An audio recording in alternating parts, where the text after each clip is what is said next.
Samantala, malawak at malalim na pagbaha nga ang dinulot ng mga pag-ulan dito sa Quezon City. Ang ilang barangay nga ang nagpatupad ng pagpapalikas sa kanilang mga residente. Kaya maghatid tayo ng serbisyong totoo at magpalipas ng gabi. Ilang araw sa evacuation center. Nasa barangay Katipunan, Quezon City ngayon si Kaloy. Kaloy, kamusta ang lagay ng mga kapuso natin dyan? Oo, sa mga nagpalipas ng gabi dyan. Good morning, Kaloy. Yes, magandang umaga ulit sa inyo lahat dyan sa studio, mga kapuso. Nagbabalik tayo dito ngayon sa evacuation center. Dito yan sa Barangay Katipunan, Quezon City, kung saan nga maghahatid ng serbisyong totoo ang unang hirit para sa mga residenteng nandito. Grabe na nga yung naging epekto ng mga pag-ulan at saka yung pagbaha dito sa Barangay Katipunan sa Quezon City. Mangilan nga sa mga bahay o actually karamihan sa mga bahay dito nagsimula sa gutter deep yung taas ng baha, umakyat hanggang tuhod at kanina na sinakausap natin merong ng halos lagpasta o 7 to 8 feet na yung taas ng baha. Kaya naman hindi tayo nakakagulat na nandito na karamihan ng pamilya dito sa Barangay Katipunan. May mahigit nga 500 na individual na nananalagi ngayon dito na nanatili sa evacuation center. At as of early this morning, nasa almost 400 naman na families na yung nandito ngayon sa evacuation center. Merong 40 to 50 tents in total dito lang alone sa evacuation center na to. At may mga tao nga dito tayong pwedeng kamustahin ngayon. Nandito si Tatay at nandito na siya kahapon pa sa evacuation center. Tatay, hello po, magandang umaga. Ano po pangalan natin, Tatay? Tatay Ray, kanina may nakausap ako, overnight na daw sila dito sa evacuation center. Kayo ba, Tatay Ray? Mga nakakailang oras, araw na kayo dito ngayon? Overnight din po kami dito. So, kailan po kayo nakalikas? Gabi pa po. Tapos, sino po yung kasama nyo? Asawa ko pa sa kanya. Kamusta naman po yung pamamalagi dito ng overnight? Ilang oras na rin kayo dito? Yung tulong na natatanggap nyo tsaka yung pag-supervise dito? Okay man po ang tulong na galing sa kanila po sa barangay. At saka okay naman sa supervise dito. Okay. Sana po yung manatiling ganyan at sana po magtuloy-tuloy lang po yung tulong dito na dumadating sa evacuation center. Tatay Ray, maraming salamat po. Okay, mga kapuso, syempre nandito ang unang hirit niya para maghatid ng serbisyong totoo. Ito tayo ay may mga paalmusal na masarap at mainit para sa ating mga kapuso. Kasama natin si Ma'am Arlene. Hi, Ma'am Arlene. Magandang umaga. Ano po ba itong ginagawa natin ngayon para sa ating mga kapuso? Nagluluto po tayo ng masarap na sopas. Napansin magatas. ko nga, oo, at saka marami-rami to. Ay, opo. Kaya natin bigyan ng almusal lahat ng nandito, ma'am? Ay, opo. Kaya po ang 400 to 500 na individual, no? Opo. Ma'am Arlene, tanong ko lang, ano po ba ang role nyo dito sa evacuation center? Siyempre, kayo po yung katuwang namin na mag-prepare ngayon ng almusal. Ano po yung ginagampanan nyo pong role? Bale, kagabi po, tumulong po kami para sa mga nasalanta ng baha sa babaan po.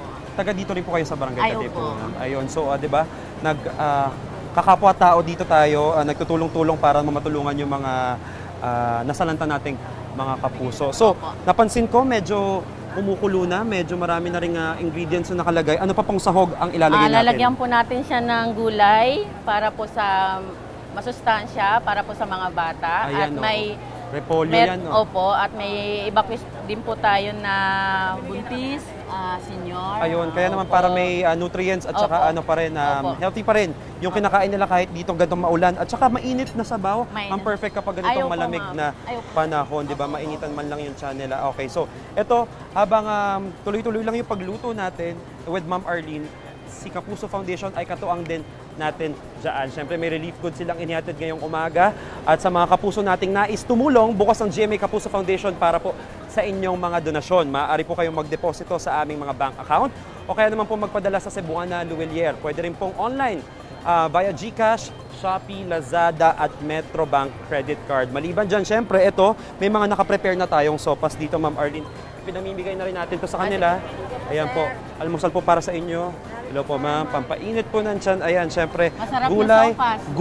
Merong gulay, gatas, Gulay, yan. gatas po. Kompleto talaga. Ma'am Arlene, kailan po ba nagsimula dito yung inyong pag-evacuate ng mga tao? Kahapon po ng tanghali ng alas 10 po. Ayun, so karamihan talaga sa kanila kahapon na ilikas opo. at dito Alas 10 po. nalagay. At saka kaya nila mag-stay dito hanggat kailangan nila, di ba? Opo. Okay, mga kapuso, tuloy-tuloy lang po ang serbisyong totoo natin. Dito lang yan sa inyong pambansang morning show, ang Unang Hirit. Hello po, sir. Ito po. Oo, iba. Iba talaga. Kaya pag...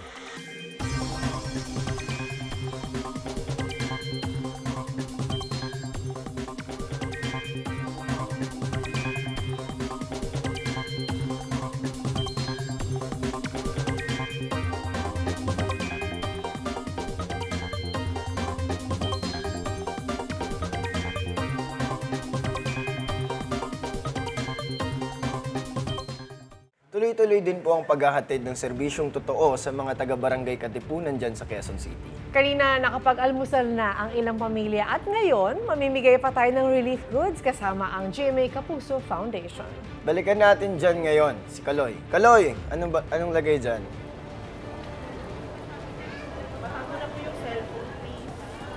Yes, Kelvin, nandito pa rin tayo ngayong umaga sa evacuation center dito yan sa Barangay Katipunan, Quezon City at tuloy-tuloy lang ang ating serbisyong totoo para sa mga residenteng nasalanta ng nagdaang bagyo at saka yung patuloy na pag-ulan. At ito nga, kasi dito nga sa Barangay Katipunan marami yung mga bahay residente na naapektuhan ng baha. From gutter deep nagsimula yan na umakyat hanggang tuhod. Tapos ito, yung may mga nakausap tayo kanina mga residente na lagpas tao na nga yung tubig na umabot sa kanilang bahay up to 8 feet. Up until this morning, meron ng hanggang 8 feet ang abot ng tubig. Kaya naman nandito ang unang hirit para maghatid ng serbisyong totoo. Yes, at ang mga naabutan na natin sila kanina ng almusal.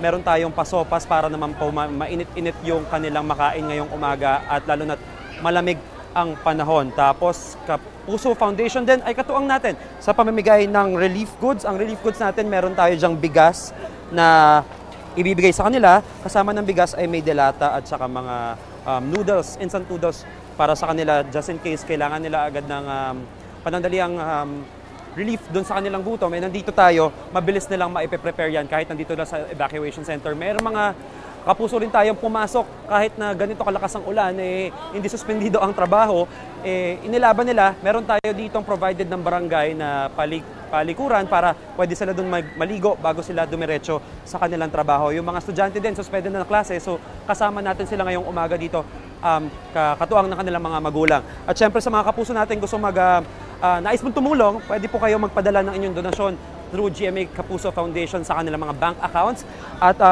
pwede rin po through via Cebuana Luwelier. Pwede rin pong online, GCash, Shopee, Lazada at ang kanilang Metrobank credit card. Yan mga kapuso, tuloy-tuloy lang po ang ating serbisyong totoo. Dito lang yan sa Barangay Katipunan, Quezon City. Tutok lang sa inyong pambansang morning show, ang Unang Hirit.